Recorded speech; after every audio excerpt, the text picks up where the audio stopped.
காதலுங்கிறது இனிமையானது, புதுமையானது. அப்படிலாம் சொல்றதுக்கு எனக்கு ஆசையா தான் இருக்கு. இருந்தாலும் இப்போ உள்ள சிச்சுவேஷன்ல சொல்ல முடியாது. ஏன் இப்படி சொல்றேன்னா, இங்கிட்டு ஒருத்தன் டேம்ல குதிக்கிறான், அங்கிட்டு ஒருத்தன் தூக்கு போட்டு சாகுறான். என்னடா இப்படி? ஏன்னா இப்போ உள்ள காலகட்டத்துல உண்மையான காதலுங்கிறது செத்தா மட்டும்தான் அதுக்கான பிரதிபலன் கிடைக்கும் அப்படின்னு நினைச்சுக்கிட்டு குதிச்சிடுறான், ஒண்ணு தூக்குல தொங்கிடுறான்.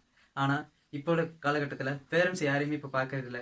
ஏன்னா இது வரைக்குமே உங்களுக்கு அன்பை காட்டி அவ்வளவு பாசத்தை காட்டி என்ன செஞ்சிருக்காங்கன்னா வளர்த்து விட்டுருக்காங்க. இருந்தாலும் நீ என்ன செய்றீங்க, அதை நீங்க யோசிக்க கூட மாட்டேங்கிறீங்க. எனக்கு காதல் தான் முக்கியம். காதலுங்கிறது அம்மா அப்பாட்ட பழகுங்க. ஏன்னா அம்மா அப்பா கிட்ட நிறைய பாசங்கள் நிறையவே இருக்கு. அவங்க கூடயே நீங்க இருந்தீங்கன்னா நிறைய பாசங்கள் உங்களே தேடி வரும். உங்களுக்கான வாழ்க்கை இருக்குது, பின்னுக்கு இருக்கு. கொஞ்சம் யோசித்து செய்யுங்க. அது மட்டும் இல்லாம நான் எல்லாத்தையும் காதல் பண்ணாதீங்க அப்படின்னு சொல்லல. காதல் பண்ணணும், அது உண்மையா பண்ணுங்க. யாருக்கும் ஏமாத்துற மாதிரி எதுவுமே செய்யாதீங்க. ஸோ இந்த பாயிண்ட் உங்களுக்கு பிடிக்கும்னு நினைக்கிறேன். ஒரு சின்ன விஷயம் தான் சொல்லியிருக்கேன். அது உண்மையா இருந்தா கமெண்ட் பண்ணுங்க, அதோட சப்ஸ்கிரைப் பண்ணுங்க, ஷேர் பண்ணுங்க. உண்மையான காதலுங்கிறது இப்பயும் சொல்றேன், சாகிறதுக்கு இல்லை, நம்ம நல்ல வாழ்க்கையை அமைச்சுக்கிறதுக்கு தான்.